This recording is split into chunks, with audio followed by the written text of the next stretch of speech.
Bonjour et bienvenue à ce premier vidéo de notre quatrième semaine de STT 418.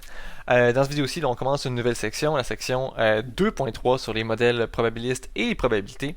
Et en fait, là, ça va venir un peu poursuivre le contenu qu'on avait vu la semaine dernière, là, qui était en lien avec la théorie des probabilités. Donc, on avait vu là, on avait commencé à parler d'ensemble, on avait vu des opérations sur les ensembles, des diagrammes de Venn. Donc, on a vu plusieurs choses. Et c'était dans l'optique d'éventuellement réussir à développer là, justement la notion de probabilité puis comment aller calculer tout ça. Donc, si on veut parler de probabilité, ben on n'a pas le choix, il faut commencer avec ce qu'on appelle l'espace échantillonnal. Donc, l'espace échantillonnal, c'est quoi? C'est le S qu'on a vu la semaine dernière. Donc, on va explorer tout ça là, au travers d'un exemple pour commencer. Donc, on va supposer que ce qui nous intéresse, c'est la météo qui va faire demain. Donc, qu'est-ce que ça pourrait être notre espace échantillonnal? Ben, ça pourrait être demain, il pourrait pleuvoir, il pourrait neiger, ou peut-être que ça va être dégagé. Donc, vous voyez que dans S, on ne met pas n'importe quoi. Là. Je ne vais pas aller mettre 3 chats, je ne vais pas aller mettre des biscuits, je ne vais pas aller mettre Bobby. Donc, je vais juste mettre des choses là, qui sont vraiment en lien avec la situation qui m'intéresse. Donc, ici, c'est la météo, mais j'ai mis 3 objets ou 3 événements qui sont en lien avec la météo. Une fois que ça c'est décrit, qu'on a notre ensemble ici, là, puis qu'on est convaincu qu'on a tout ce qu'on a de besoin, donc il ne manquerait pas d'éléments là-dedans, notre objectif, ça va de pouvoir d'être capable d'assigner une probabilité à chacun des sous-ensembles qui sont possibles là, à partir de l'information qui est ici. Donc, qu'est-ce qu'on peut faire? On peut prendre des éléments un à un. Donc, on va vouloir éventuellement assigner une probabilité à l'événement pluie, à l'événement neige, puis on aurait aussi à l'événement dégagé. On va aussi avoir des éléments qui sont composés, c'est-à-dire que l'événement qui serait pluie-neige ou pluie dégagée, ou bon, vous voyez, on peut en mettre 2 à 2. On va vouloir assigner une probabilité à cette chose-là. Ça pourrait être à l'espace qui est au complet, donc ça c'est le S au complet. On voudrait avoir une probabilité qui est assignée à ça. Et même l'ensemble vide, ben, on voudrait être capable d'assigner une probabilité à tout ça. Et donc, ben, la chose qu'on va utiliser, l'objet qui va nous permettre d'aller vraiment faire le lien entre les événements et les probabilités, ben, ça va être une fonction qu'on va appeler ici là, une mesure de probabilité, qui normalement, là, pour savoir de quoi qu'on parle, ben, on va la noter P pour justement probabilité. Donc, pour n'importe quel événement qu'on choisit, donc si je choisis un événement A, ben, si j'ai P de A, ben, c'est une fonction, on s'en rappelle comment que ça fonctionne, mais ça va associer la probabilité d'avoir ou à la réalisation plutôt là, de l'événement A. Évidemment, cette fonction-là, elle doit respecter certaines propriétés là, qui sont assez importantes, sinon ben, on ne pourra pas parler vraiment d'une probabilité. Donc, qu'est-ce qu'on va demander? Ben, premièrement, là, on va demander que la probabilité de n'importe quel événement doit se situer entre 0 et 1. Donc, pourquoi? Ben, c'est parce que 0 ici, là, ça va revenir à parler d'un événement qui est impossible. Donc, probabilité 0, ça veut dire que ça n'arrivera jamais. Et de l'autre côté, probabilité 1, ça va être un événement qui va être dit comme étant certain. Donc, c'est absolument sûr que cet événement-là va se passer. Deuxième chose qu'on exige, on veut, nous, que la probabilité de l'espace échantillonnal soit égale à 1. Pourquoi? Ben, l'espace échantillonnal, là, ça représente toutes les choses qui sont possibles.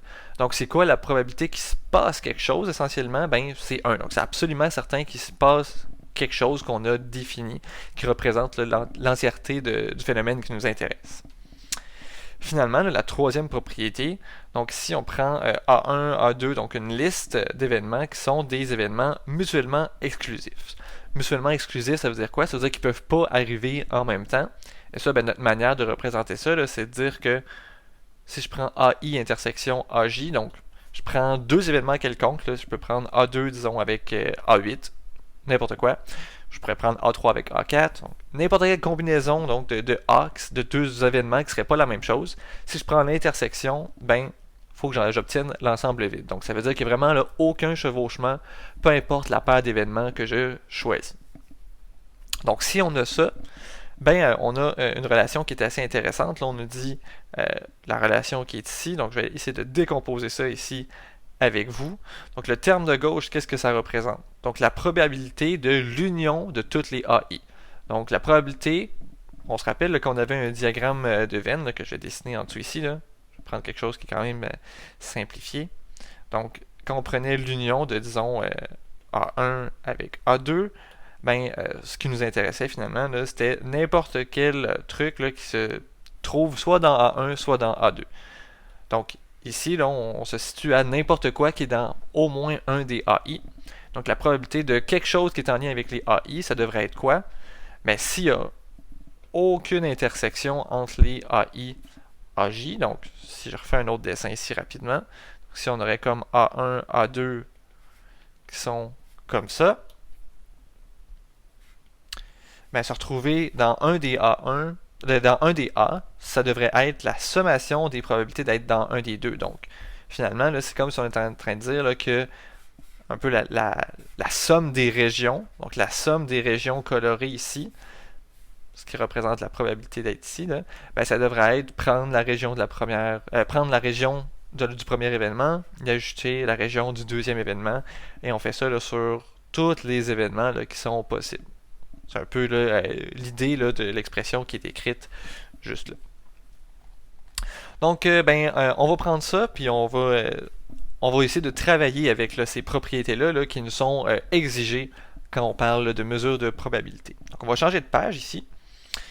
Et bon, je vais essayer de garder les propriétés en tête. Donc la petite remarque là, qui est en dessous dit la première propriété stipule que on doit mesurer toutes les probabilités sur une échelle de 0 à 1 où, bon, comme j'avais dit, 0 c'est un événement impossible et 1 c'est un événement qui est certain.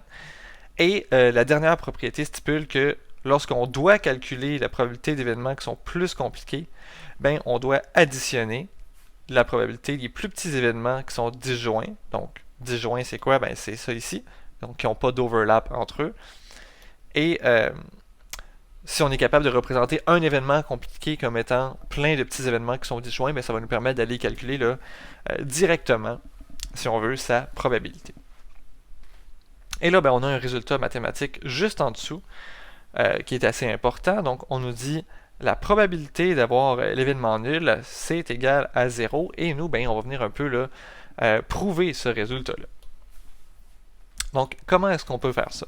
Ben, on va prendre un peu là, le résultat 3 qu'on avait, la propriété 3 en fait, puis on va prendre avantage de ça. Donc, on va poser ici que notre A1, il est égal à S, et on va également poser là, que toutes les autres AI vont être égales à l'événement vide.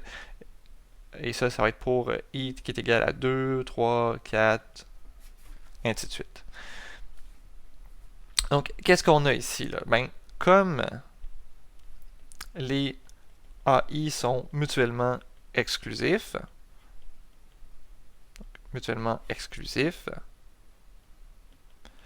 donc ça veut dire quoi? Ça veut dire que si je prends, donc disons, je vais faire deux exemples ici, là. Si je prends A1 intersection A3, c'est un cas quelconque, là, ça va être la même chose que S intersection le vide, et ça, ben, on a vu la semaine passée là, que n'importe quoi intersection le vide, c'est égal au vide. Deuxième cas possible, ben, ça serait un 2 des AI qui seraient ensemble, donc si j'ai, disons, A2 intersection A4, c'est la même chose que vide intersection vide, et même chose, ça nous donne encore le vide. Donc, comme toutes les AI sont mutuellement exclusifs, ben, qu'est-ce qu'on a? On va pouvoir utiliser là, le résultat 3. Donc, nous, on sait que... on sait quoi? Ben, on sait que la probabilité de S, c'est égal à 1. Ça, c'est vrai là, par définition. Là, on l'avait. Ça correspond en fait au point, à la propriété 2. Et là, ben, à partir de ça, on va être capable de trouver notre résultat. Là. On va être capable de revenir éventuellement à probabilité du nul est égale à 0. Donc, voyons voir qu'est-ce qu'on va faire ici. Donc, la probabilité de S. Donc, on peut prendre une union avec n'importe quel événement à S et ça va rester S. Donc, probabilité de S, union, le vide, union, et là, je peux en mettre autant que je veux, comme ça. Ça reste encore équivalent à avoir juste S comme ici. Et ça ici, là, ben, on se rappelle, c'est la même chose que la probabilité que notre A1, union, A2, union, A3, union, comme ça, qui continue jusqu'à l'infini. Une autre manière d'écrire ça, ben, c'est d'écrire la probabilité de l'union allant de I égale à 1 jusqu'à l'infini des AI. Et ça, ben, par la propriété 3, ça ici, c'est la même chose que la sommation I allant de 1 jusqu'à l'infini des probabilités de AI. Donc ça, là, c'est par la propriété 3. OK. Sauf que là, on peut décomposer ça. Donc, on peut sortir le premier élément. Le premier élément, on sait c'est quoi. Donc, si je remplace là, I par 1, j'obtiens A1, et A1, là, c'est la probabilité de S. Plus tout le reste, là, qui est I allant de 2 jusqu'à l'infini, et tout le reste, ben, ils sont tous pareils, c'est toutes des probabilités de l'ensemble vide. Probabilité de l'ensemble vide, comme ça ici. Donc là, on va reprendre, mais en utilisant notre point de départ 1 avec la dernière ligne. Donc, si je vais de l'autre côté, là, on a 1 est égal à la probabilité de S, plus la somme, I allant de 2 jusqu'à l'infini, des probabilités du vide. Ça ici, c'est égal à 1. Donc, on a 1 est égal à 1 plus une sommation I allant de 2 jusqu'à l'infini de probabilité de l'ensemble vide. Donc, on peut retrancher 1 de chaque côté. C'est la même chose que dire 0, c'est égal à la sommation I allant de 2 à l'infini de la probabilité de l'ensemble nul.